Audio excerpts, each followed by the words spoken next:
কিন্তু আমরা আল্লাহ সুবহানাহু ওয়া তাআলার দুনিয়াতে যে কদিন আছি, যদি আমাদের ভুল হয় তাহলে আমরা শুধরানোর রাস্তা পাবো। কিন্তু যদি আমাদের ভুলটা কিয়ামতের মাঠে তথা কবরের মধ্যে গিয়ে ধরা পড়ে, আখিরাতে ধরা পড়ে, তাহলে কি শুধরানোর সুযোগ আছে? বলেন, শুধরানোর সুযোগ নাই। তাহলে এখনই আমাদেরকে শুধরাতে হবে। আর শুধরানোর জন্য আল্লাহ সুবহানাহু ওয়া তাআলা তার জমিনে রেখে দিয়েছেন কোরআন এবং সুন্নাহ। একজন মানুষকে হেদায়েতের পথে আনার জন্য, সৎ পথে আনার জন্য, আদব কায়দা শেখানোর জন্য, শিষ্টাচার শেখানোর জন্য কোরআন এবং সুন্নাহর বাইরে আল্লাহর দুনিয়াতে আর কিচ্ছু নাই। যদি কেউ বলে আছে, তাহলে সে ইসলাম ধর্মাবলম্বী কিনা সন্দেহ। কেউ না।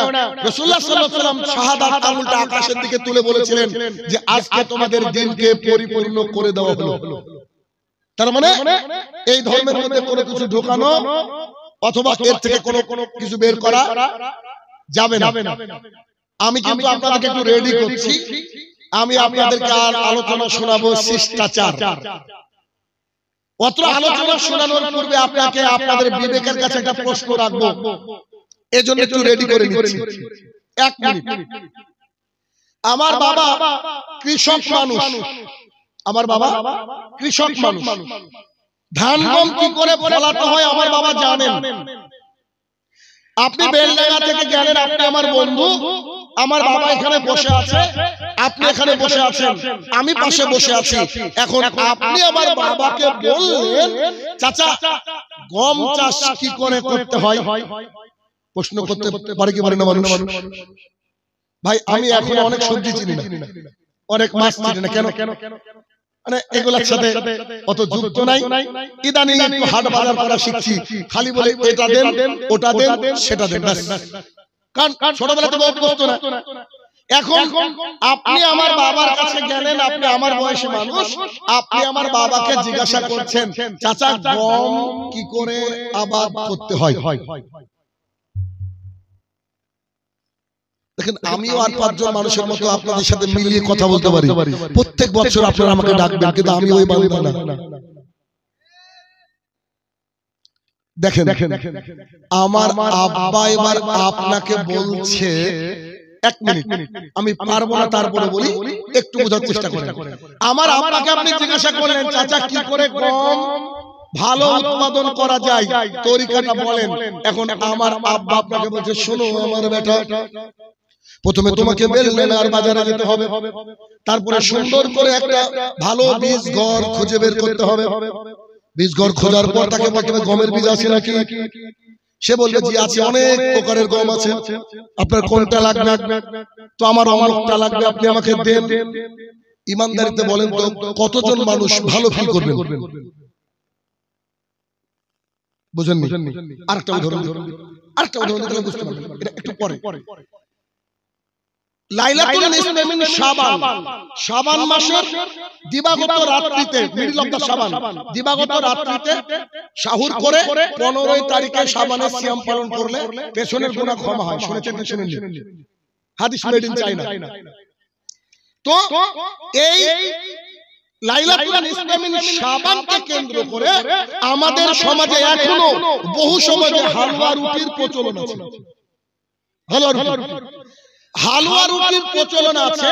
তো তারা বলে যে হালুয়া রুটি এই জন্য করি, রাসূলুল্লাহ সাল্লাল্লাহু আলাইহি ওয়াসাল্লাম উহুদের যুদ্ধে দাঁত মোবারক শহীদ হয়ে গিয়েছিল, তাই সেদিন তিনি খাবার শক্ত খেতে পারেননি, নরম নরম হালুয়া খেয়েছিলেন, তাই তার ভালোবাসায় আমরা আজকে হালুয়া খাই। সুন্দর কথা, যুক্তি আছে তো?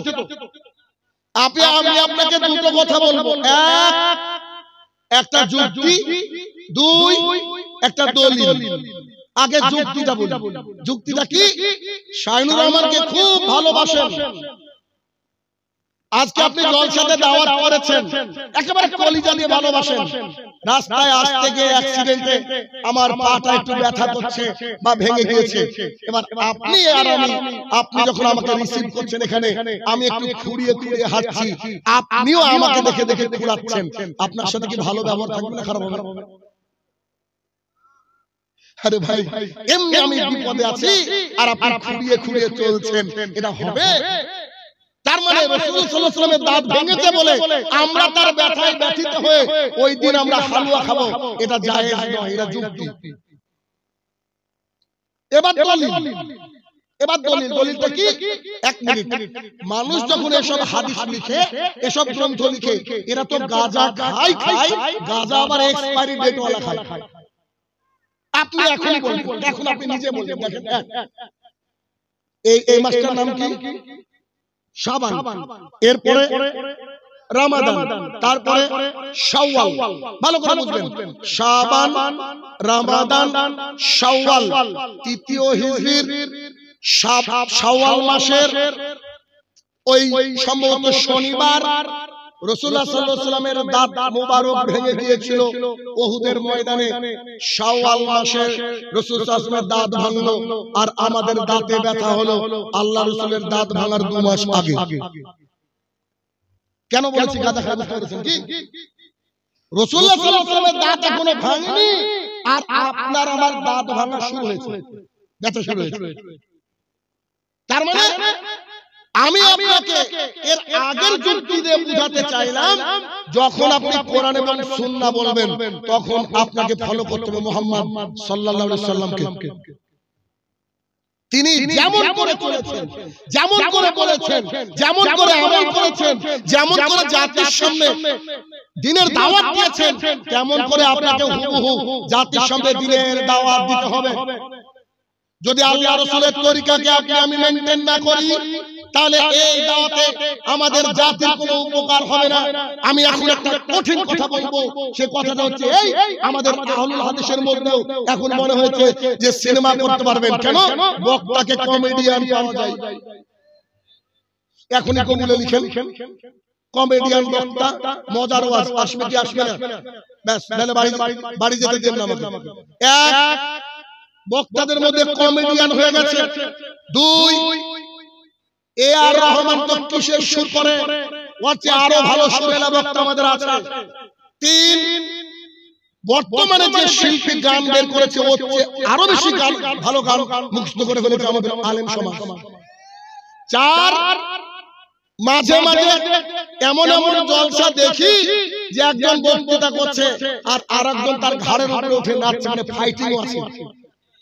তাহলে যদি এই ঘটনা আছে, আর বাংলাদেশের আরো একজন আছে, আরো কয়েকজন আছে, তার মধ্যে বিখ্যাত লিপস্টিক হুজুর, ও আবার প্রেম, সিনেমা এগুলা ছাড়া আর কিছু জানে না। তাহলে বক্তা জগৎ যখন সিনেমা জগতের মতো অভিনয় শুরু করেছে, তা আপনারা প্রযোজক হয়ে ডিরেক্টর একটা সিনেমা বানান। কথা বোঝেন না? এখানে যখন দ্বীন ইসলামের কথা বলবো আপনার অন্তর থরথর করে কাঁপবে। কেন? এরপরে বোধহয় কোন হাদিস বলবে আমি বোধহয় মানতে পারবো না, এরপরে বোধহয় কোন হাদিস বলবে আমার বাড়িতে হয়তো সেই হাদিসের আমল নাই। আপনার আমার কলিজাটা থরথর করে কাঁপবে। অথচ আজকে আমরা এই ময়দানে বসে আমরা মনে করছি যে অর্কেস্ট্রা দেখছি। কিয়ামত পর্যন্ত এভাবে দাওয়াতের কাজ করলে সমাজের কোনো পরিবর্তন হবে না। অসম্ভব সমাজের পরিবর্তন হয় কি করে? কোরআন হাদিস বলে পাইনি। আপনি যে গানকে নকল করছেন, যে গানটা আজ থেকে 10 দিন আগে ভাইরাল হয়েছে, আপনি ওই গানকে মুখস্থ করে যদি স্টেজে উঠে বলেন, তাহলে আল্লাহ কি আপনাকে ওহী করেছে নাকি আপনি 10 বার শুনে মুখস্থ করেছেন? বলেন। এই জায়গাটা ফাজলামির মতো জায়গা হয়ে গেছে। কেউ কাউকে বাধা দেওয়ার মতো নাই। ঠিক নিরঞ্জন চক্রবর্তীর লেখা উলঙ্গ রাজার মতো ওই সৎ সাহসী সন্তানটাকে দরকার, যে এসে বলবে রাজা তার কাপড় কোথায়। কেন না? এটা ফাজলামির জায়গা না, এটা এমন একটা জায়গা, একটা আয়াত যদি এদিক ওদিক হয়ে যায়, একটা হাদিস যদি একটা এদিক ওদিক হয়ে যায়, তাহলে পুরো অর্থটাই চেঞ্জ হয়ে যাবে। কত সতর্কতার সাথে কথা বলি, তারপরে ভুল হয়। হ্যাঁ, ভুল হবে, কত সত্য, আমরা মানুষ, আমাদের ভুল হবে, কত সত্য। তবে হক কথাকে হক ভাবে প্রচার যতদিন না করবেন ততদিন মুসলমানের কোনো উপকার হবে না। গোটা বিশ্ব জুড়ে দেখেন মুসলমানরা মার খাচ্ছে, মুসলমানরা মার খাচ্ছে। সাহাবীরা ছিল সোনালী যুগের মানুষ, আর আমরা নাকি মডার্ন যুগের মানুষ। তারপর আমাদের মধ্যে ইসলাম নাই। যত বড় প্যান্ডেল করেছে দেখেন লোকের অবস্থা কোথায় বলেন দেখি। আজকে বেলডাঙ্গার মধ্যে যদি একটা অনামী কোনো নায়িকা গায়িকাকে ডাকা হতো, প্যান্ডেলটা ফাঁকা থাকতো? রাত 3টে পর্যন্ত যদি গান নাচ হতো, তারপরে পেছন থেকে একজন বৃদ্ধ বলতো আরেকটা হোক না। বলেন আমি মিথ্যা বলছি কিনা? এই জায়গাটি দিতে পারতো না, এগুলোকে খুলে দেওয়া হতো, পুরো মাঠ পরিপূর্ণ হয়ে যেত। অথচ আজকে এখান থেকে কোরআন এবং সুন্নাহর আলোচনা করা হচ্ছে, দেখেন লোক নেই। মসজিদগুলোর খবর নিয়ে দেখেন, বেলডাঙ্গাতে এমন কোনো গ্রাম না যে আমি আসিনি, প্রায় গ্রামের তথ্য আমি নিয়েছি। প্রায় মসজিদে গিয়ে দেখেন ফজরে এই মাইকটা মসজিদের এগুলো যদি কানতে পারতো, তো তাদের কান্না ছাপ করতে করতে 10 জন মানুষকে রাখতে হতো। তারা এত বেশি কান্ত ফজরের লোকের উপস্থিতি নাই বলে। শত শত মসজিদ রয়েছে ভারতবর্ষের মধ্যে, আবার হয় না। বলছে আমি আহলুল হাদিস, অথচ বলছি ফজরে কতজন? বলছে আমি মুয়াজ্জিনের একজন আসে।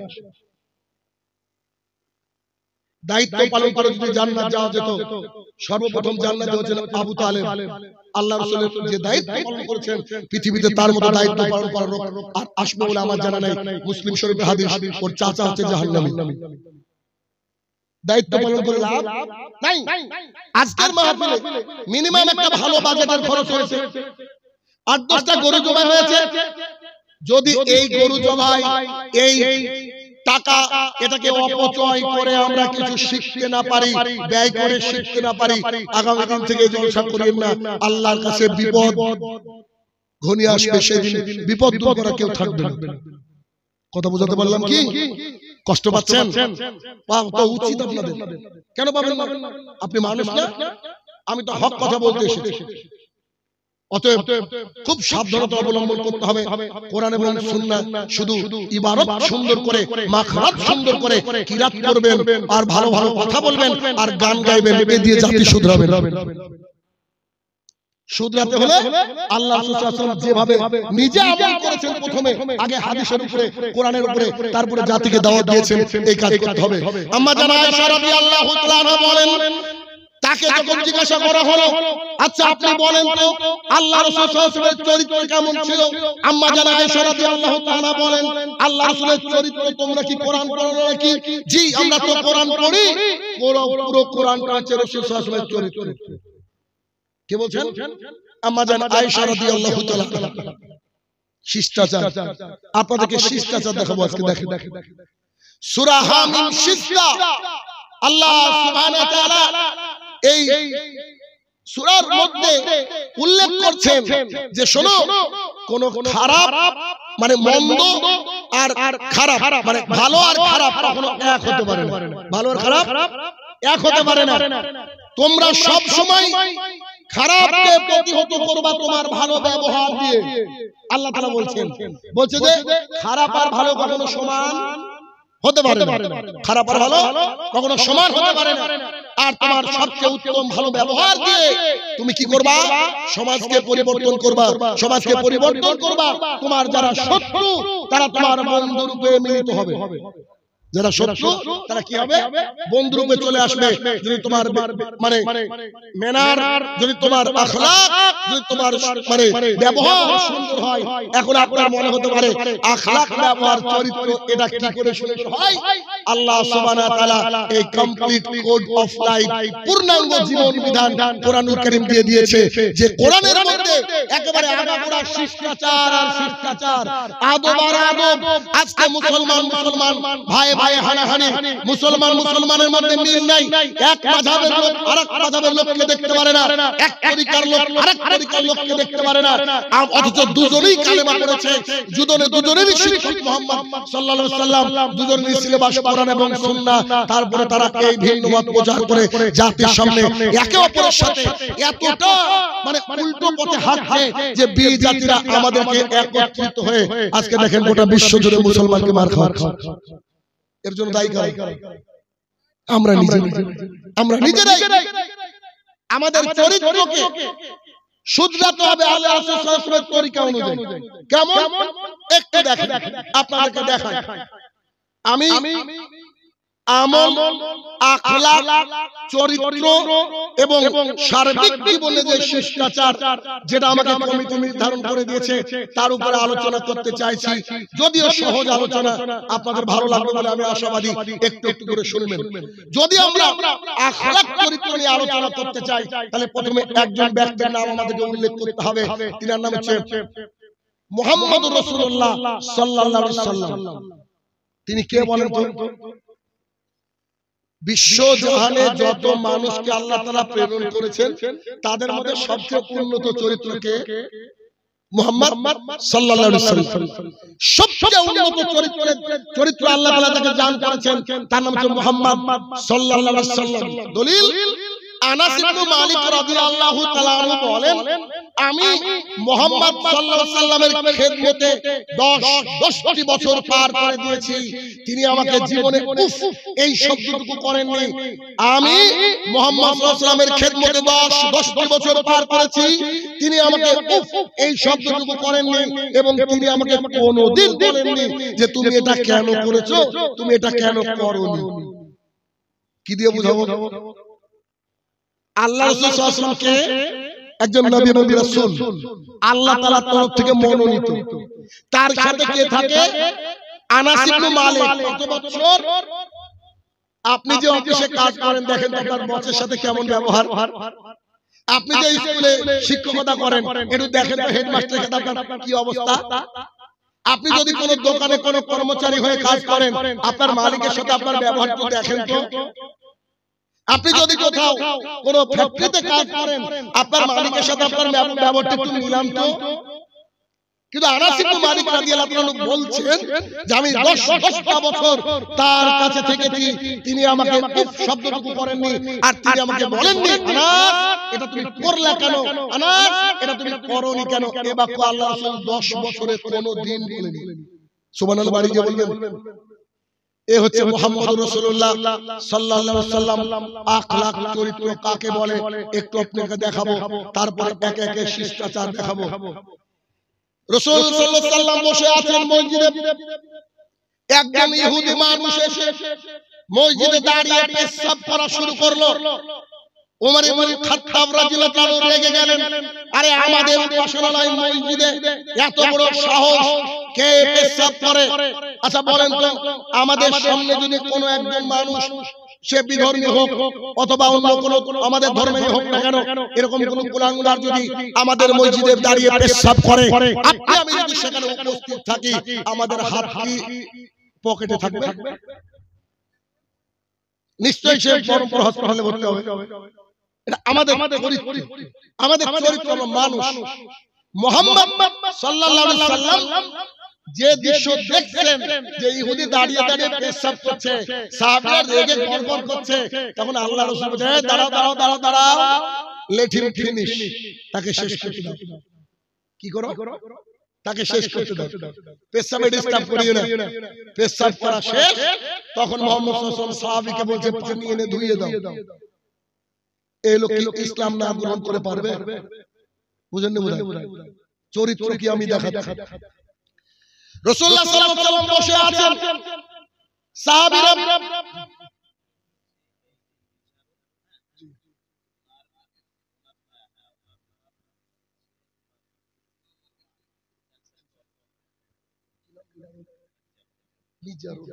আচ্ছা মিজারুল ভাইয়ের মা ক্যান্সারে আক্রান্ত, তো তিনি দোয়া চেয়েছেন আমরা সবাই আমাদের নিজের মতো করে ইনশাআল্লাহ ভাইয়ের মায়ের মানে ভাইয়ের নামটা উল্লেখ রেখে তার মায়ের জন্য ইনশাআল্লাহ আমরা দোয়া করব। আল্লাহুম্মা সাল্লি আলাইহি আল্লাহুম্মা বারিক আলাইহি। হে আমার প্রতিপালক, কত দিয়েছে? 20,000 টাকা দিয়েছে মাবুদ। কলিজার টুকরা মা অসুস্থ, তাই ভাইটি আমার তার মায়ের জন্য দান করেছে। এমন সন্তান কিন্তু ভাই বিরল, মা বাবার জন্য দান করে এমন সন্তান বিরল। সেই ভাইটি দান করেছে, সে আমরা তাকে সুসন্তান ধরে নিয়ে আমরা তার মায়ের সুস্থতা এবং সেই মায়ের হেদায়েত কামনা করি। আল্লাহ তাদের পরিবারকে সুস্থতা নামক নিয়ামত দিয়ে তুমি ভরিয়ে দাও, আল্লাহুম্মা আমিন। রাসূলুল্লাহ সাল্লাল্লাহু আলাইহি ওয়াসাল্লাম বসে আছেন, এমন অবস্থায় সাহাবায়ে কেরাম কিছু যুদ্ধ বন্দীদের নিয়ে আসছেন, এক একে ধরে ধরে নিয়ে আসছেন।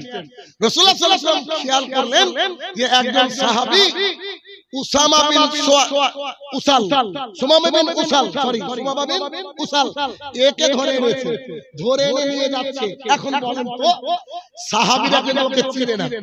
রাসূলুল্লাহ সাল্লাল্লাহু আলাইহি ওয়াসাল্লাম বলছে, ও সাহাবীরা তোমরা কি জানো কাকে ধরে এনেছো?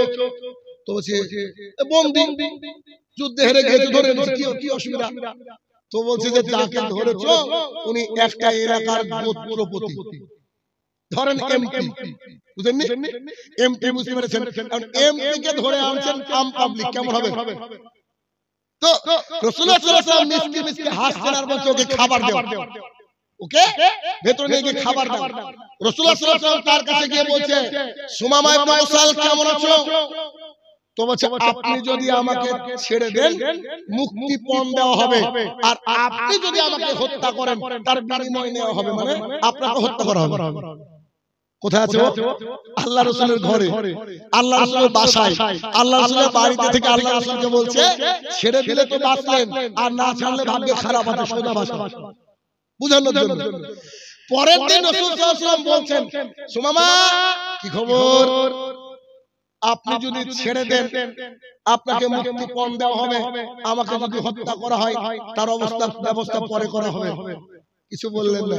তৃতীয় দিন একই বাক্য, কিছু বললেন না। রাসূলুল্লাহ সাল্লাল্লাহু আলাইহি ওয়াসাল্লাম তাকে সাহাবায়ে কেরামকে বলে তাকে ছেড়ে দাও। যখন তাকে ছেড়ে দেওয়া হলো, তিনি রাস্তায় যাচ্ছেন আর ভাবছেন এবার কোন ক্যাটাগরির মানুষ আল্লাহ তাআলা দুনিয়াতে পাঠিয়েছেন, যে মানুষটাকে তার বাড়িতে থেকে হুমকি দিলাম সে আমাকে মারতে পারতো, হত্যা করতে পারতো, গুম করে দিতে পারতো, অথচ সে আমার সাথে এত সুন্দর আচরণ করলো, তারপর আমাকে ছেড়ে দিল। তার অন্তরটা পরিবর্তন হয়ে গেল। ঘুরে এসে আল্লাহ রাসূলকে বলছে আমি দ্বীন ইসলাম গ্রহণ করতে চাই, আমি দ্বীন ইসলাম গ্রহণ করতে চাই। রাসূল সাল্লাল্লাহু আলাইহি ওয়াসাল্লাম তাকে কালেমা পড়ালেন। কালেমা পড়ানোর পর তখন তিনি আমাদের হয়ে গেলেন দ্বীনী ভাই।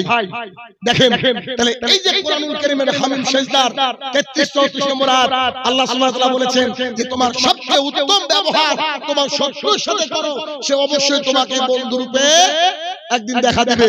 আল্লাহ রাসূল সাল্লাল্লাহু আলাইহি ওয়াসাল্লাম এর এই বাক্যটা, আল্লাহ সুবহানাহু ওয়া তাআলার এই বাক্যটা আল্লাহ রাসূলের এই ক্যারেক্টারের সাথে, চরিত্রের সাথে পুরোপুরি মিলে গেল।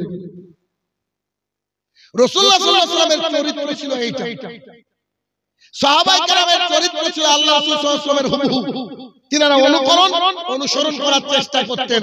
এই জন্য আমাদেরও যে আদব এবং শিষ্টাচার তার শিখতে হবে কোথা থেকে? কোরআন এবং সুন্নাহ থেকে, আল্লাহ রাসূল এবং তার সাহাবায়ে কেরাম থেকে। আসুন এক এক করে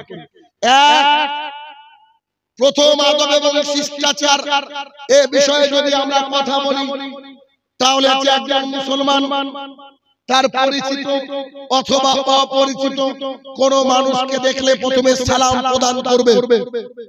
এটা হচ্ছে অন্যতম শিষ্টাচার।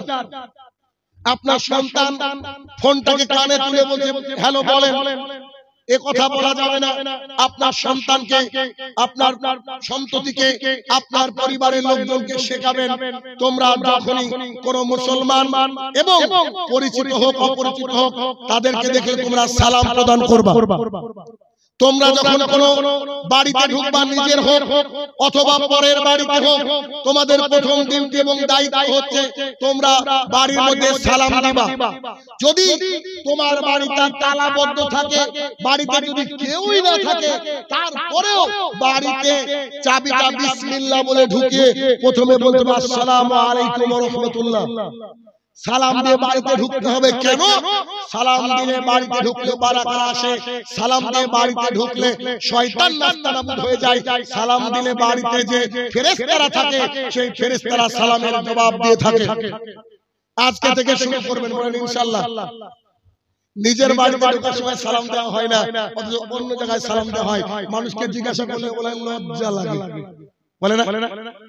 অবশ্যই নিজের বাড়িতে হোক আর অপরের বাড়িতে ঢুকতে গেলে কি করতে হবে? সালাম দিতে হবে। সালামের ব্যাপারে খুবই গুরুত্বপূর্ণ কথা। এক নম্বর পয়েন্ট হচ্ছে এই, রাসূলুল্লাহ সাল্লাল্লাহু আলাইহি ওয়াসাল্লাম বলছে, ও আমার সাহাবীরা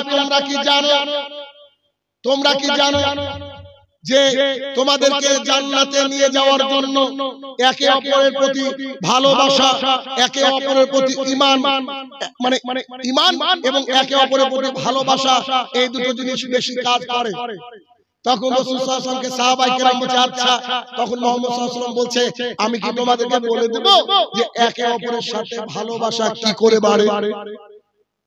ঈমানের বিনিময়ে কি জান্নাত, আর ঈমানের পূর্বে থাকে ভালোবাসা। ভালোবাসার তরিকা বলতে চাইলেন মুহাম্মদ সাল্লাল্লাহু আলাইহি ওয়াসাল্লাম। তখন রাসূল সাল্লাল্লাহু আলাইহি ওয়াসাল্লাম বলছে, তোমরা যখন একে অপরকে দেখবা তখন সালাম দাও, আর যদি তোমরা সালাম দাও দেখবা দুজনের অন্তরকে আল্লাহ তাআলা নরম করে দিবে, একে অপরের মধ্যে ভালোবাসা সৃষ্টি করে দিবে। তাহলে যে আপনার শত্রু তাকে যদি আপনি সালাম দেন, সেই সাথে সাথে আরো একটু কাজ করেন, মুসাফা করেন, হ্যান্ডশেক করেন, তাহলে উভয়ের অন্তর থেকে ঘৃণাকে আল্লাহ তাআলা দূরে সরিয়ে দিবেন এবং উভয়ের মধ্যে ভালোবাসা তৈরি করে দেওয়ার মালিক কে? আল্লাহ সুবহানাহু ওয়া তাআলা। তাহলে এক নম্বর পয়েন্ট কি জানলাম? মুসলমান চেনা অচেনা যদি আমরা দেখি রাস্তায়, তাদেরকে আমরা সালাম দেব। এক। দুই, নিজের বাড়িতে ঢুকতে গেলে বাড়িতে সদস্য থাকুক আর না থাকুক, আমরা বাড়িতে ঢোকার আগে কি করব? সালাম দেব। তিন, সালাম দিলে আল্লাহ রাসূল সাল্লাল্লাহু আলাইহি ওয়াসাল্লাম বললেন যে তোমাদের মধ্যে একে অপরের মধ্যে ভালোবাসা সৃষ্টি হবে, আর ভালোবাসা সৃষ্টি হলে আল্লাহ তাআলা হয়তো ঈমান ঢেলে দিবেন, আর ঈমানের বিনিময়ে আল্লাহ তাআলা জান্নাত দিয়ে দিবেন। আচ্ছা, আরেকটা কথা সালামের সঙ্গে সংযুক্ত, সেটা কি? ছোট্ট একজন সাহাবী, অল্প বয়স্ক সাহাবী ওমর ইবনে খাত্তাব রাদিয়াল্লাহু তাআলা বাড়িতে গিয়েছেন, যাওয়ার পরে বলেন আসসালামু আলাইকুম ওয়া রাহমাতুল্লাহ, আবার বলেন আসসালামু আলাইকুম ওয়া রাহমাতুল্লাহ, আবার বলেন আসসালামু আলাইকুম ওয়া রাহমাতুল্লাহ। কোন উত্তর তিনি পেলেন না, তিনি ওখান থেকে ঘুরিয়ে আসলেন। শেষের দিকে ওমর ইবনে খাত্তাব বুঝতে পেরেছিলেন কেউ বুঝি সালাম দিচ্ছে, তিনি ঘর থেকে বেরিয়ে আসতে আসতে দেখছেন সাহাবী চলে যাচ্ছে, তখন তার সালামের উত্তর দিয়ে বলছে, শোনো জি বলেন, তুমি ফিরে যাচ্ছ যে? তো তিনি বলছেন আল্লাহ রাসূল সাল্লাল্লাহু আলাইহি ওয়াসাল্লাম বলেছেন কারোর বাড়িতে প্রবেশ করার পূর্বে তিন বার সালাম দিবা, যদি উত্তর না আসে তুমি সেই বাড়িতে ঢোকার পারমিশন পাবা না, ওখান থেকে রিটার্ন আসবা। উমর ইবনে খাত্তাব রাদিয়াল্লাহু তাআলা তখন ওই মুহূর্তে হাদিসটা জানতেন না, তিনি সাহাবীকে বললেন এই হাদিসের দলিল তোমাকে দিতে হবে। তিনি বললেন আমি এরকম একটা মজলিস থেকে উঠে গিয়েছি, আমি উমর ইবনে খাত্তাবকে নিয়ে আসলাম, উমর ইবনে খাত্তাবকে নিয়ে এসে আমার দিনী ভাই সাহাবীদেরকে বললাম, ও আমার সাহাবীরা, আপনারা আমাকে উমরের ক্রোধ থেকে বাঁচান। কেন, কি হয়েছে? আপনারা কি এই হাদিসটা কেউ শুনেছেন যে কারোর বাড়ি থেকে তিনবার সালাম দিলে উত্তর না দিলে ফিরে আসতে হয়? এটা কি কেউ শুনেছেন? তখন অন্যান্য সাহাবীরা বলতে লাগলেন জি আমরা তো এটা শুনেছি। তখন তিনি বললেন, উমর ইবনে খাত্তাব বলছেন, হে আমার প্রতিপালক, আমার এই সাহাবীর ইলমে বারাকা নাজিল করো, তার পরিবারে বারাকা নাজিল করো। অত্র হাদিস থেকে আমরা দুটো জিনিস শিখলাম। এক, আমরা প্রথম শিখলাম কারোর বাড়িতে গিয়ে বারবার কলিং বেল দাবাবো না। একবার দিয়ে তো দাঁড়িয়ে থাকি, মানুষ অপ্রস্তুত থাকতে পারে, মানুষ বাথরুমে থাকতে পারে, আরো কতদিন হতে পারে কি পারে না, তাহলে তাকে কি করতে হবে? একটু ওয়েট করতে হবে, আরো কিছুক্ষণ পর একবার দেন, এরকম। অথবা কাউকে ডাকতে গিয়ে বারবার চিৎকার করব না, একবার দুবার ডেকে কি করতে হবে? বলেন, দাঁড়িয়ে থাকতে হবে, থেমে যেতে হবে। এক। দুই, যদি কোনো দিনী ভাই আপনার ভুলটা ধরিয়ে দেয়, তার জন্য আপনাকে তিরস্কার নয়, তার জন্য দোয়া করতে হবে, ভুল যদি বৈধ হয়। উমর ইবনে খাত্তাব রাদিয়াল্লাহু তাআলার মতো এত বড় ব্যক্তিত্ব, তিনি ছোট্ট সাহাবীর জন্য দোয়া করলেন, অথচ সাহাবীকে উনি উল্টো পাল্টা বললেন না। আর আমাদের সমাজে এমন কিছু এই দুনিয়াবি মৌলবি মাওলানারা আছে, তাদেরকে হক কথা বলতে গেলে বলবে তোর বাপের বিয়ে আমি পড়িয়েছি রে, বলে কি বলে না, তোর বাপের বিয়ে আমি, তুই আমাকে দিন শিখাবি, বুখারী পড়াই আর জর্দাও খাই না, পরিস্থিতি হচ্ছে। তাহলে কি? এক, সালাম দেখেন, সালাম যদি আপনি ছোটবেলা থেকে তার আপনার বাচ্চাকে শেখাতে পারেন, বিশ্বাস করেন আল্লাহ তাআলা বারাকা যেমন দিবে, সেই সাথে সাথে আল্লাহ সুবহানাহু ওয়া তাআলা আপনাকে আমাকে হেফাজত করবে। আমরা তার কিসে থাকবো? হেফাজতের মধ্যে থাকবো। এই জন্য বেশি বেশি করে সালাম প্রদান করাবেন। ছোট্ট বাচ্চা হয়েছে, 3 মাসের বাচ্চার বয়স, কানে গিয়ে প্রতিদিন সালাম দিবেন, পারবেন না? পারা যায় না? আচ্ছা, একটা আপনাকে ইফেক্ট দেখাচ্ছি। ইফেক্ট অনেকে তো শুনেছেন সাইড ইফেক্ট, আমারটা ইফেক্ট কেমন? আমার মেয়ে তো এখন 6 বছর বয়স, এখন তো অনেক বড়, অনেক 6 বছর মানে অনেক। একেবারে যেদিন থেকে কথা বলতে শুরু করেছে আমার মেয়ে, তারপরে কিছুদিন পর থেকে ও বাড়িতে সালাম দিয়ে ঢুকে। আমার বাড়িতে মিনিমাম দিনের মধ্যে 1 থেকে 150 তার উপরে সালাম হয়। কেন? এটা আমার বাড়ি, ওই লাইটের ওখানে দাদার বাড়ি। ও শুধু যায় আর আসে, ততবার সালাম, ততবার সালাম। মাঝে মাঝে স্ত্রী বিরক্ত হয়ে বলে, আরে আল্লাহ কি শিখিয়েছে? কেন? তার বিরক্তির কারণ কি? ও ততক্ষণ পর্যন্ত সালাম দিবে যতক্ষণ না সালামের উত্তর শুনতে পাবে। আর ওর মাকে বলা হয়েছে, তুমি যদি ছাদে রান্না করো, তোমার আওয়াজ যেন পাড়ার কেউ না শুনে। মানে দুইজনই বিপদে। বুঝেন না? বোঝায়। ওর আম্মু জোরে চিৎকার করে সালামের উত্তর দিতে পারে না, আর ও আবার সালাম এর উত্তর না পেয়ে বাড়িতে ঢুকবে না, বা ঢুকলে ওর মেজাজ খারাপ। তো এই যে সালামের প্রচলন হয়েছে, কিন্তু মজার ঘটনা ঘটেছে কয়েকদিন আগে, এই 1-1.5 মাস আগে কোথায় আমি বাড়িতে ঢুকছি, আমি বলেছি আসসালামু আলাইকুম রাহমাতুল্লাহ। ওর আম্মু আর আমার ছেলে উপরে আছে, হঠাৎ করে দেখছি আমার মেয়ে বলছে ওয়ালাইকুম আসসালাম ওয়া রাহমাতুল্লাহ। আমি ঘুরে গিয়ে দেখছি বাথরুমের মধ্যে, মানে ও বাথরুমে। আমি বললাম ইন্না লিল্লাহ। আব্বু কি হলো? আমি তুমি বাথরুম সেরে আসো, পরে কথা হচ্ছে। তখন ওকে ছাদে নিয়ে গিয়ে বলছি, আম্মু বাথরুমে যখন থাকবা, হাগুমুতু যখন করবা, এই সময় সালাম দেওয়া যাবে না, সালামের উত্তরও দেওয়া যাবে না। ঘুরিয়ে আমার মেয়ে আমাকে ফতো মারে, তুমি আমাকে শিখিয়েছো। তুমি আমাকে বলেছো নাকি যে সালামের উত্তর দেওয়া যাবে না? আমি তোমাকে আমাকে লাভ করে বলছি, তোমাকে আমি আজকে শিখালাম, আজকের পর থেকে আর করবো না, ঠিক আছে? আচ্ছা ঠিক আছে, আর করবো না। তার মানে ওই যে ছোট কলিজার টুকরা মেয়েটা, সন্তানটা, ছেলেটা একেবারে ছোটবেলা থেকে সালাম দেখছে, যে কি আমরা বাইরে বাইরে থেকে পুরো পরিবার চাবিটা ঢুকে বলছি বিসমিল্লাহ আসসালামু আলাইকুম, মানে 4 জনের সালাম হয়, তারপরে বাড়িতে ঢুকে আমরা। একজন দিলে হবে না, 4 জনকে দেওয়া লাগবে। আবার ও যদি আগে ঢুকে যায়, ও ঢুকলো আসসালামু আলাইকুম, ঢুকে বললো, এবার দ্বিতীয় আমি ঢুকছি আসসালামু আলাইকুম, ও দাঁড়িয়ে ওয়ালাইকুম আসসালাম, ওর ভাই আসসালামু আলাইকুম ওয়ালাইকুম আসসালাম, ওর আম্মু আসসালামু আলাইকুম ওয়ালাইকুম আসসালাম। কেন? আব্বু তুমি একদিন সালামের ব্যাপারে খুতবা দিচ্ছিলা, ওখানে তুমি বলেছো আসসালামু আলাইকুম, এটা বললে 10 নেকি, আসসালামু আলাইকুম রাহমাতুল্লাহ বললে 20 নেকি, আসসালামু আলাইকুম রাহমাতুল্লাহ বারাকাতুহু বললে 30। তাহলে কি প্রথম শিষ্টাচার আমাদের সন্তানকে শিখাতে হবে। মা বাবাকে তো শিখাতে পারবো না, এখন তাদের বয়স বেশি, তবুও চেষ্টা করতে হবে। আমাদের ছোট্ট কলিজার টুকরা সন্তানকে বলতে হবে, আঙ্কেলকে দেখলে, কোন আন্টিকে দেখলে বুরকা পরিহিত দাড়িওয়ালা, তাদেরকে তুমি সালাম দিবা, আর বাড়িতে ঢোকার সময় সালাম দিবা, দেখবেন আপনার বাড়িতে বারাকা চলে এসেছে। 2 রাসূলুল্লাহ সাল্লাল্লাহু আলাইহি ওয়াসাল্লাম বলেছেন কুল্লু মারুফিন সাদাকা, প্রত্যেকটা ভালো কাজ হচ্ছে সাদাকা। প্রত্যেকটা ভালো কাজ কি? সাদাকা। আচ্ছা দেখেন, প্রত্যেকটা ভালো কাজ সাদাকা মানে কি? সাহাবায়ে কেরাম আল্লাহ রাসূল সাল্লাল্লাহু আলাইহি ওয়াসাল্লামের কাছে সব সময় জানতে চাইতেন কি করে জান্নাত পাওয়া যায়, আল্লাহর কাছে মাছ কি করে বেশি পাওয়া যায়। আল্লাহ রাসূল সাল্লাল্লাহু আলাইহি ওয়াসাল্লাম বলতেন সিয়াম পালন করো, সালাত আদায় করো, তাহাজ্জুদ পড়ো। এবার তিনারা ভাবতেন ঠিকই আছে, আমরা সিয়াম পালন করছি, বড় লোকরাও করছে, আমরা মানে মানুষের সাথে ভালো কথা বলছি, বড় লোকরাও করছে। আচ্ছা বড় লোকরা এক্সট্রা টাকা দান করতে পারছে, আমাদের তো কোনো দান দেওয়ার ক্ষমতা নেই, আমরা গরিব মানুষ, আমাদের জন্য কিছু আছে কি? তখন রাসূল সাল্লাল্লাহু আলাইহি ওয়াসাল্লাম বলছেন যে প্রত্যেকটা ভালো কাজ যেটা করবে এটা হচ্ছে সাদাকা। কেমন? এটা বলতে বলতে এক পর্যায়ে তিনি বলছেন যে ভালো কাজের অন্যতম এক তালিকা হচ্ছে স্ত্রী সহবাস করা। সাহাবায়ে কেরাম বলছেন এটা কেমন?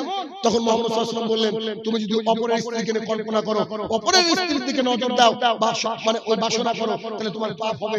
নিজের স্ত্রীর সাথে করছো, এটা হালাল হচ্ছে না। কি সুন্দর কথা। এবার কুল্লু মারুফিন সাদাকা, এর যদি মাথায় রাখতে পারেন। একটু বলছি, একটা মানুষ হেঁটে যাচ্ছে, হাত থেকে কিছু একটা পড়ে দিয়েছে, চট করে ওটাকে তুলে বলছে ভাই আপনার এটা পড়ে গেল। এটা টোটোওয়ালা যাচ্ছিল, যেতে যেতে বাম্পে আটকে গিয়েছে আর চলছে না সামনের দিকে। আপনি বাইকটাকে একটু থামিয়ে সাইড করেন, করে বলেন ভাই কি হয়েছে, তো এটা একটু ধাক্কা দিয়ে সাইডে দেন না, মধ্য রাস্তাতে অসুবিধা, গাড়ি যাতায়াত করবে, একটু আপনি সাইড করলেন, এটা কি সাদাকা নয়? আপনি রাস্তায় যাচ্ছেন, যেতে যেতে দেখলেন একটা অনেক বড় পাথর পড়ে আছে, ওই পাথরটা থাকলে আরো কিছু অ্যাক্সিডেন্ট ঘটতে পারে, পাথরটাকে তুলে ফেলে দেন, এটা হচ্ছে সাদাকা। এই বিষয়ে একটা হাদিস উল্লেখ করি, রাসূলুল্লাহ সাল্লাল্লাহু আলাইহি ওয়াসাল্লাম বলেছেন, একজন পতিতা, একজন খারাপ মেয়ে যে নিজের দেহ বিক্রি করে, তিনি রাস্তা দিয়ে যাচ্ছিলেন, দেখতে পেলেন একটা কুকুর হাঁপাচ্ছে, খুব তৃষ্ণায় হাঁপাচ্ছে, তিনার পায়ে ছিল চামড়ার মোজা, তিনি চামড়ার মোজাটাকে খুলে একটা কুয়ো বা কূপের মধ্যে নামলেন, সেটাকে তিনি ওখান থেকে পানি ভরলেন, চামড়ার মোজাটাকে মুখে ধরলেন, তারপরে উঠে এসে সেই হাঁপিয়ে পড়া কুকুরটাকে পানি করালেন। রাসূল সাল্লাল্লাহু আলাইহি ওয়াসাল্লাম বলেন, এর বিনিময়ে আল্লাহ তাআলা জান্নাত দিয়েছে। জান্নাত যেতে এমন কিছু লাগে না ভাই, অন্তর থেকে ফ্রেশ করতে হবে, পরিষ্কার করতে হবে, এবং টার্গেটই রাখতে হবে কি আমরা যেন একে অপরের সাহায্যে এগিয়ে আসি। একটা হাদিস, আবু হুরায়রা রাদিয়াল্লাহু তাআলা আনহু বলেন, রাসূল সাল্লাল্লাহু আলাইহি ওয়াসাল্লাম বলেছেন, কোন মুসলমান যদি অপর কোন মুসলমান ভাইয়ের একটা কষ্ট দুনিয়া থেকে দূর করে দেয়, একটা কষ্ট দুনিয়া থেকে দূর করে দেয়, যে কোনো কষ্ট হতে পারে, যে কোনো কষ্ট হতে পারে, যদি দূর করে দেয়, তাহলে আল্লাহ সুবহানাহু ওয়া তাআলা কিয়ামতের মাঠে তার কষ্ট শুরু হতে একটা কষ্ট দূর করে দিবে। কিয়ামতের মাঠে আমরা কষ্ট পড়বো না, সবাই পড়বো। তাহলে এখন আপনাকে এই টার্গেট নিতে হবে আজকে থেকে, যে আমি আমার কোন মুসলমান ভাই বিপদে পড়লে তাকে আগে যে কোনো মূল্যে বাঁচানোর চেষ্টা করব, তাহলে আমার কিয়ামতের মাঠে আল্লাহ আমাকে বাঁচাবে। একই হাদিস, লম্বা একটু হাদিসটা বলি। রাসূলুল্লাহ সাল্লাল্লাহু আলাইহি ওয়াসাল্লাম বলেন, পৃথিবীতে কেউ যদি কারো দারিদ্রতা বিমোচনে সহায়তা করে, দারিদ্রতা বিমোচন মানে আপনি খোঁজ পেলেন ওই পারে এক দাদি, তার ছেলে মেয়ে মরে গিয়েছে, বা তার ছেলে মেয়ে দেখে না, সেই মেয়েটা নাকি চালের অভাবে 3 দিন ভাত রান্না করতে পারেনি, গভীর রাতে গিয়ে 25 কেজি বা 10 কেজি 5 কেজি একটা চাল সেই দাদিকে দিয়ে চলে আসেন, 2 কেজি ডাল সেই দাদিকে দিয়ে চলে আসেন, 500 টাকা সেই দাদিকে দিয়ে দেন। প্রথমে খোঁজ নেবেন নিজের পরিবার, আত্মীয়ের মধ্যে, তারপরে পাড়া প্রতিবেশী, তারপরে দূর, এরকম করে করে আপনি রাতের অন্ধকারে, কেউ জানবে না, জানবে আল্লাহ সুবহানাহু ওয়া তাআলা, জানবে যে ব্যক্তিকে দিলেন, আর আপনি ব্যাস 3 জন থাক না, 3 জন থাক, তাহলে কি আপনি যদি রাতের অন্ধকারে ওই মহিলাকে, ওই পুরুষকে, ওই অসহায় মানুষকে দিয়ে থাকেন, দেখেন আল্লাহ তাআলা কি বলছেন, মুহাম্মদ সাল্লাল্লাহু আলাইহি ওয়াসাল্লামকে দিয়ে বলছেন, হে নবী তুমি মানুষকে বলে দাও সেই ব্যক্তির আমি দুনিয়াতে এবং আখিরাতে বিপদকে দূর করব। দুনিয়ার আখিরাতের বিপদ দূর করতে গেলে কি করতে হবে? অসহায় মানুষের পাশে থাকতে হবে, অসহায় মানুষের পাশে থাকতে হবে, যারা গরিব তাকে একটু দিতে হবে, একটু টাকা পয়সা দিতে হবে, বা আপনার যতটুকু সামর্থ্য অতটুকু দিতে হবে। 3 নম্বর কথা, রাসূল সাল্লাল্লাহু আলাইহি ওয়াসাল্লাম বলেন, কোন মুসলমান ভাই যদি কোন মুসলমানের দোষ ত্রুটিকে গোপন করে, আমরা অনেক সময় গীবত করার জন্য এখন তো ফেসবুক নাই, গীবত, ঠিক না? আমি যদি কোনো ব্যক্তিগত ভুল করি, এই ভুলটার জন্য আমি পাপের শাস্তি পাবো, আমি তো তওবা করতে পারি কি পারি না? কিন্তু আপনি আমার এই গোপন জিনিসটা জানলেন, আপনি আমার বন্ধু, আপনি চায়ের দোকানে গিয়ে বলছে জানো অমুক অমুক এই করেছিল, সে আবার আরো 10 জনকে, এটা কি গোপন রাখা হলো? আচ্ছা, প্রকাশ করে দিয়ে যে ব্যক্তি প্রকাশ করে দিল তার কোনো উপকার? 100% সে ক্ষতির মধ্যে নিমজ্জিত, সে গীবতের হকদার।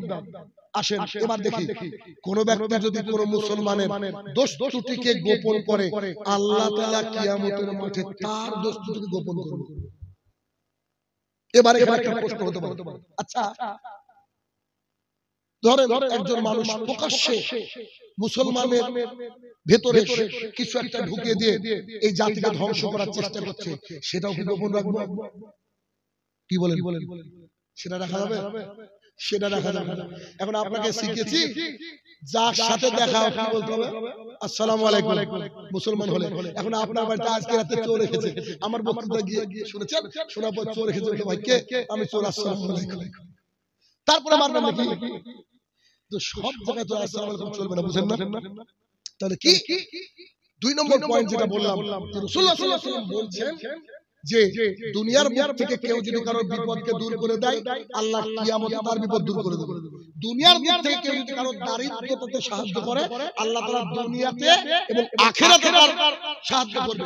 তিন, কোন মুসলমান যদি কোন মুসলমানের দোষকে ঢেকে রাখে, আল্লাহ তাআলা কিয়ামতের মাঠে তার দোষকে ঢেকে রাখবে। এখন আপনি বলতে পারেন যে তাহেরি যে জিকির করে, এই জিকিরের কথা আপনারা বলেন যে এ হচ্ছে প্রকাশ্য ইসলামের দুশমন। বুঝেননি?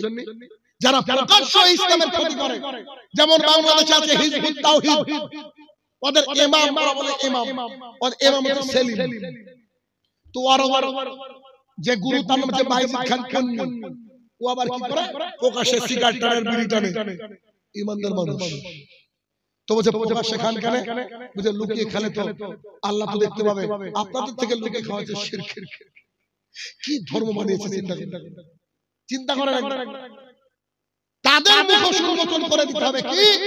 ডক্টর, পিএইচডি হোল্ডার, সুন্নি জগতের বিশাল বড় আল্লামা, বিশাল বড় আলেম, যে কালো চশমা পরে বক্তৃতা দেয়, যার নাম আমরা অনেকদিন আগে দেখেছিলাম, কাফের গ্রুপ অফ ইন্ডাস্ট্রিজের মালিক। ও বাদ দিয়ে সবাইকে খালি কাফের দেখি কাফের বলে। নাম কি বলেন দেখি? এনাতুল আব্বাসী।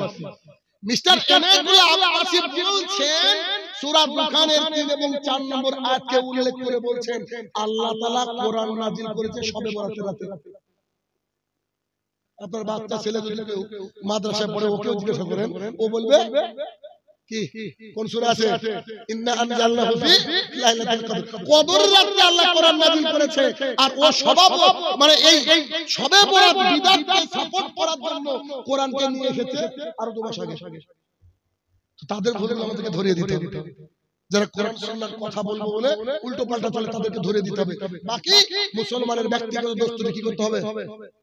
যার দ্বারা সমাজ কোনো ক্ষতিগ্রস্ত নাই, তাকে ঢেকে রাখতে হবে। এরপরে রাসূল সাল্লাল্লাহু আলাইহি ওয়াসাল্লাম বললেন, কোন ব্যক্তি যদি দ্বীন ইসলামকে চর্চার জন্য, শেখার জন্য, জানার জন্য তার বাড়ি থেকে কোনো একটা রাস্তা ধরে, আল্লাহ তাআলা তার রাস্তাটা জান্নাতের দিকে দিয়ে দেবে। সুবহানাল্লাহ। এই হাদিসের অর্থ কি? আজকে যতজন মানুষ এখানে এসেছে, উদ্দেশ্য কি? দিন জানা। আজকে আপনাদের রাস্তায় কোথায় কোথায় যেতে বলেন তো? বড়ুয়াতে যেতেন কেউ, কেউ কাজী সাহেব মোড়ে যেতেন, কেউ স্ত্রীর সাথে গল্প করতেন। চারিদিকে ছিল কিনা রাস্তাটা? সবারই রাস্তাটা আল্লাহ তাআলা এখানে আনিয়েছেন।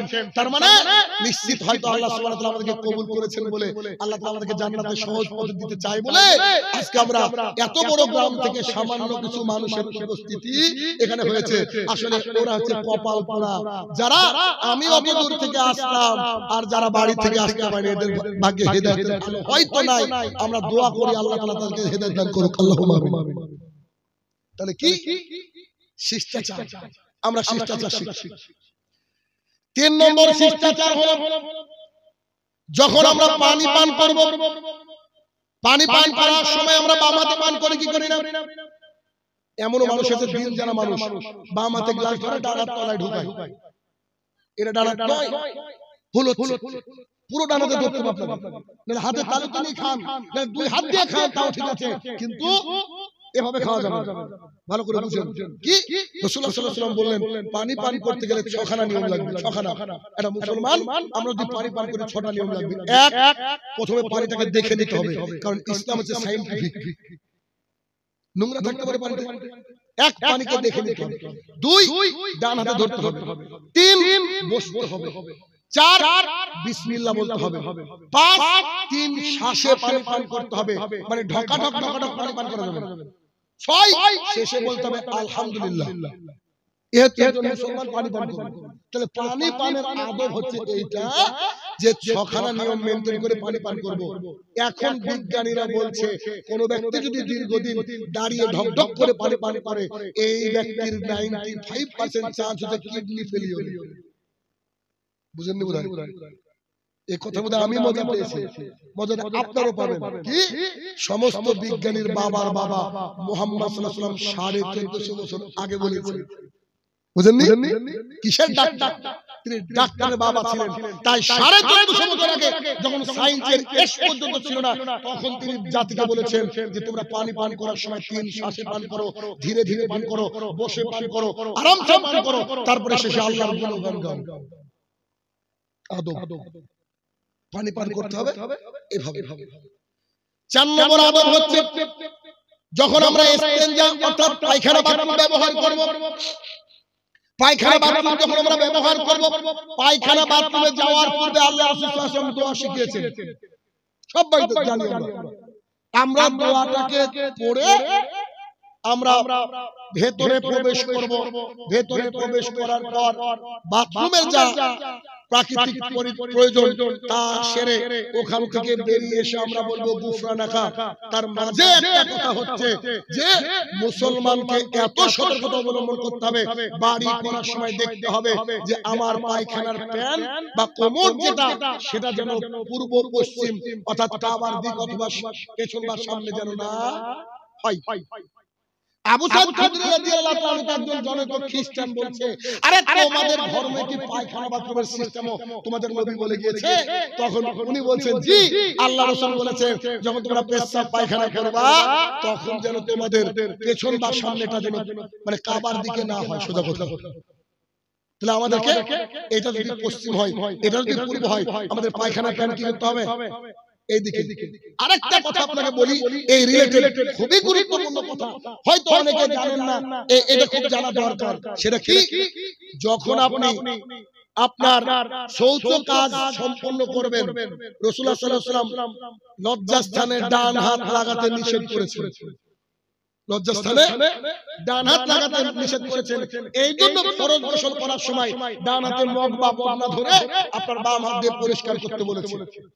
ইস্তেঞ্জার আরো একটা গুরুত্বপূর্ণ জিনিস যেটা খুবই গুরুত্বপূর্ণ আপনাদের জন্য জানার, যারা একটু বড় লোক মানুষ, যাদের বাথরুমে গিজার আছে, গিজার বুঝেন কিনা, গরম পানি হয়। এটা কিন্তু খুব কঠিন একটা কথা বলতে যাচ্ছি, এটা লাগে মানে এটা প্রয়োজন। কেমন? শীতকালে আমরা গিজার দিয়ে দিই। আচ্ছা বলেন তো, বাথরুমে যখন আমরা প্রবেশ করে একটা দোয়া পড়ি তো, ওই দোয়া কি পড়ি আমরা? বাংলাটা কি? হে আল্লাহ, এই যে ভেতরে আছে শয়তান বা জিন, তার থেকে আমি কি চাইছি?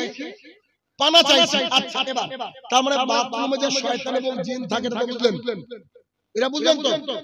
এবার বুঝেন, জিনের ছোট ছোট বাচ্চারা ওই নলের সাথে খেলাধুলা করে। ওই যে গিজার বা বিভিন্ন নল আছে না, খেলাধুলা করে। এবার আপনি গিজার দিয়ে দিয়েছেন বাইরে থেকে, এবার ট্যাপটাকে চালিয়ে দিয়েছেন, ওই নলের পানি যেটা বেরাবে এটা গরম বেরাবে, বুঝেন না বোধহয়? ওই পানিতে যদি জিনের কোনো বাচ্চার গা হাত পড়ে যায় তাহলে আপনাকে জিন কিন্তু যে কোনো মূল্যে ক্ষতি করার চেষ্টা করবে। এই জন্য গিজার যখন দিলেন কিন্তু ভেতরে গিয়ে যখন আপনি এটাকে নলটাকে খুলবেন তখন বলবেন বিসমিল্লাহ। আশা করছি তথ্যটা নতুন বোধহয় আপনাদের কাছে। বিসমিল্লাহ বলতে হবে। কেন? জিনরা কিন্তু আমাদের মানুষকে ক্ষতি করার চেষ্টা করে। কোন জিন? যারা দুষ্ট জিন। কিছু মানুষ আছে না মানুষের ক্ষতি করে। এলাকায় কিসের আবাদ হয় বলেন তো? পাট হয়। পাট হয়। পাট আর পেঁয়াজ। দেখবেন কিছু মানুষকে দেখা যায় ও মাঠে যাচ্ছে, হাতে একটা হাসি হাসি কিছু একটা আছে, ও যাচ্ছে আর পাটের জমি সাইড দিয়ে এরকম করে চলে যাচ্ছে। আছে না নাই? এরকম শয়তান আছে। আবার চারিদিক দেখে পাটের মাথাগুলো কেটে নিয়ে ছাগলকে খাওয়াচ্ছে। এরকম বহু মানুষ পাওয়া যায় যে নিজের জমি নেই অথচ তার বাড়িতে ঘাসের অভাব নেই বা আনাজের অভাব নেই। তাহলে কি? এটা হচ্ছে বাথরুমের শিষ্টাচার। সন্তানকে শিখাবেন, 1 ঢোকার পূর্বে দোয়া পড়তে হবে, 2 ডান হাত লাগানো যাবে না, 3 যখন আমরা গিজারটাকে ছাড়বো বিসমিল্লাহ বলবো, 4 যখন বাইরে বেরোবো তখন যে দোয়া রয়েছে ছোট্ট গুফরানাকা, এই দোয়াটা পড়ে আমরা বেরোবো। এটা হচ্ছে বাথরুমের আদব। রাসূলুল্লাহ সাল্লাল্লাহু আলাইহি ওয়াসাল্লাম ঘুম থেকে ওঠার পরে আদব বললেন। রাসূল সাল্লাল্লাহু আলাইহি ওয়াসাল্লাম বললেন, তোমরা যখন ঘুম থেকে উঠবে তোমাদের 2 হাত যেন সরাসরি পানির মধ্যে না চুবাও। এটা ডাবরে পানি আছে, সেই পানির মধ্যে যেন আমরা 2 হাত না চুবাই। আমরা কি করব? আমাদের হাতটাকে মগ বা অন্য কিছু দিয়ে পানি ঢেলে ভালো করে ধুয়ে নিতে হবে। কেন? রাসূল সাল্লাল্লাহু আলাইহি ওয়াসাল্লাম বলেন, তোমার হাতটা ঘুমের মধ্যে কোথায় গিয়েছে কে জানে। তাহলে কি করতে হবে? ধুয়ে নিতে হবে। এটা হচ্ছে বাথরুম এবং গোসল জনিত আদব। আরেকটা কথা বলি, সেটা হচ্ছে আমরা যখন ফরজ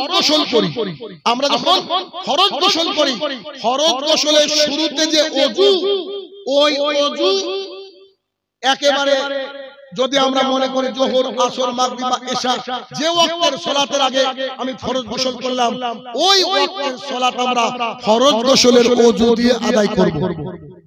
বুঝেন না? বোধহয় ওযু দ্বিতীয় করার প্রয়োজন নাই। এটা হচ্ছে গোসলের শিষ্টাচার, গোসলের বিহেভিয়ার। এরপরে রাসূলুল্লাহ সাল্লাল্লাহু আলাইহি ওয়াসাল্লাম বলেন, যখন তোমার সন্তান জন্ম নেবে, সন্তান জন্ম নেওয়ার পর তোমার সন্তানের সুন্দর একটা নাম রাখবে। সুন্দর কি নাম রাখবে? তার আগে হচ্ছে যে তোমরা কি করবে, সন্তানের ডান কানে আজান দেওয়ার কথা বলা হয়েছে। যদিও কিছু উলামায়ে দ্বীন বলছে ডান কানে আজান আর বাম কানে ইকামত এটা জায়েজ নয়, শুধু আজানের বাক্যগুলো তাকে বলতে হবে, আজানের সুর করে দিতে হবে এমনটা নয়, শুধু আজানের বাক্যগুলো সন্তানকে শোনাতে হবে। দুই, সন্তান জন্ম নেওয়ার পর সন্তানের 7 দিন যেদিন হবে সেই দিন আকিকা দিতে হবে। ছেলে হলে 2টা, মেয়ে হলে 1টা ছাগল। ছেলে হলে 2টা, মেয়ে হলে 1টা ছাগল। ছাগল দাতা হোক অথবা না দাতা হোক, ছাগলের বয়স পুজুক অথবা না পুজুক, আমাদেরকে ছেলে হলে 2টো, মেয়ে হলে 1টা 7 দিনের দিন আকিকা দিতে হবে। মাঝে আরেকটা কথা ছেড়ে দিলাম, যদি কোনো ব্যক্তি মনে করে যে আমাদের এলাকায় কোনো সম্মানিত আলেম রয়েছে, এই সম্মানিত আলেম যারা আছেন, সম্মানিত আলেম যারা, এই সম্মানিত আলেমকে দিয়ে সন্তানের মুখে মধু অথবা খেজুর চিবিয়ে তাহানিক বলা হয়, তাহানিক যদি করে নিতে পারেন এটা ভালো। তাহানিক যদি করে নিতে পারেন এটা ভালো। এরপরে সন্তানের যেদিন আকিকা দিবেন সেই দিন সন্তানের মাথায় যে চুল রয়েছে এই চুলগুলাকে ব্লেড দিয়ে চেঁচে সমপরিমাণ রূপা, রূপা বুঝেন? রূপা কি বলেন তো? চাঁদি। সমপরিমাণ রূপা, চুলের ওজনের রূপা, এটা আপনি মানুষকে দিয়ে দিবেন। তবে আলেম সমাজ বলছেন রূপা না দিলেও চলবে, ওই মোটামুটি কিছু একটা টাকা দিয়ে দিলেও চলে, এটা আলেম বলছেন, আলেমগণ বলছেন। তাহলে কি এটা হচ্ছে সন্তানের আদব, সন্তানের আদব। সন্তান জন্মের পূর্বে মায়ের আদব হচ্ছে এটা যে তার মা যখন তার পেটে বাচ্চা আসবে সে তখন থেকে দ্বীন ইসলামকে বেশি বেশি করে চর্চা করবে, বেশি বেশি করে প্র্যাকটিস করবে। পেটে বাচ্চা আসলে বেশি বেশি কোরআন তেলাওয়াত করবে, বেশি বেশি কোরআনের সাথে সম্পৃক্ত থাকার চেষ্টা করবে, তাহলে তার সন্তান কোরআনিক মাইন্ডেড হবে। এটা বিজ্ঞানীরাও বলছে। আর রাসূলুল্লাহ সাল্লাল্লাহু আলাইহি ওয়াসাল্লামের কাছ থেকে আমরা এটাই পাই যে যখন মানে আদব এইটা পাই যে মা আজে বাজে টিভি সিরিয়াল ইত্যাদি দেখবে না, সে কি করবে, সে যেন কোরআনের সাথে বেশি বেশি সম্পৃক্ত থাকে সেই ব্যবস্থা করবে। এরপরে সন্তানকে শিখাতে হবে, সেই সাথে মা বাবা শিখবে। বাড়িতে যখন কোনো দরজা জানালা লাগাবে সেই সময় সে বিসমিল্লাহ বলবে। কি বলবে? বিসমিল্লাহ বলবে। আর সন্তান এখন আমার সদ্য সন্তান হলো, এই সন্তান কথা বলা যাবে না, কথা বলা জানে না, এই সন্তানকে মা যখন তার বুকের দুধ পান করাবে, ফিডার খাওয়াবে, তখন মা বলবে বিসমিল্লাহ। কি বলবে? কে বলবে কথাটা? মা বলবে। মা যদি বিসমিল্লাহ না বলে তাহলে এই খাবারে শয়তানের অংশগ্রহণ থেকে যায়। আদব, এরকম আদব যদি বলতে যাই ভাই সারা রাত কেটে যাবে। আদবের তো শেষ নেই। আরো একটা অন্যতম আদব হচ্ছে যখন আপনি আমি মসজিদে যাব, মসজিদে যাওয়ার পর 2 রাকাত সালাত আদায় করে তারপরে মসজিদে বসতে হবে। এটা হচ্ছে মসজিদের আদব। আমাদের এক শ্রেণীর মাযহাবী ভাইরা আছে, এরা হচ্ছে মসজিদে ঢুকে বসে, এদেরকে বলা হয় আদবের বিপরীত কি? বিয়াদব। দেখেন বসে বসে না, দেখেন না, ওরা মনে করে বসা বোধহয় ফরজ, গিয়ে দেখেন একটু বসে আবার তারপরে উঠে সালাত আদায় করে। অথচ রাসূলুল্লাহ সাল্লাল্লাহু আলাইহি ওয়াসাল্লাম খুতবা দিচ্ছিলেন, এমন অবস্থায় একজন ব্যক্তি বসে পড়লেন, আল্লাহ রাসূল তাকে দাঁড় করে দিয়ে বললেন তুমি কি 2 রাকাত সালাত আদায় করেছো? সেই ব্যক্তি বললেন না। তখন মুহাম্মদ সাল্লাল্লাহু আলাইহি ওয়াসাল্লাম বললেন সাল্লি রাকাতাইন ক্বাবলা ইজলিস, বসার পূর্বে 2 রাকাত নামাজ পড়তে হবে, বসার পূর্বে 2 রাকাত সালাত আদায় করতে হবে। এখন ভাবছেন ঠিক আছে আমি বাড়ি থেকে সুন্নাত পড়ে এসেছি ফজরে, তাহলে আপনি দাঁড়িয়ে থাকেন, বসবেন না। কথা বুঝা গেল? আর যদি মনে করেন যে না আমার এখনো 10-15 মিনিট আছে, তাহলে আপনি তাইহাতুল ওযু ধরেন বাড়িতে পড়েছেন, সুন্নাত বাড়িতে পড়েছেন, এবার দখলুল মসজিদ পড়েন, আছেই তো। তাহলে কি এই হচ্ছে শিষ্টাচার, এই হচ্ছে আদব, যে মসজিদে ঢুকে আমরা কি করব, সরাসরি বসবো না। এজন্য মসজিদে ঢুকে কি করতে হবে? আপনাদের এখানে আমি এসে দাঁড়িয়ে আছি, আমার দুই সাথী ওযু করতে গেছে, আর আমার ওযু অনেকক্ষণ থাকে। আমাদের মসজিদের মুসল্লিরা মজা করে আমাকে বলে, আপনি তো আবু হানিফার ছোট ভাই, আপনি তো সারাক্ষণ ওযু থাকে, মানে ওই যে 40 বছর একই ওযু, এশা টু ফজর, মানে মজা করে বলে আর কি। আমি ওযু থাকার চেষ্টা করি সব সময়। তো আমার দুই সাথী এখন ওযু করতে গিয়েছে।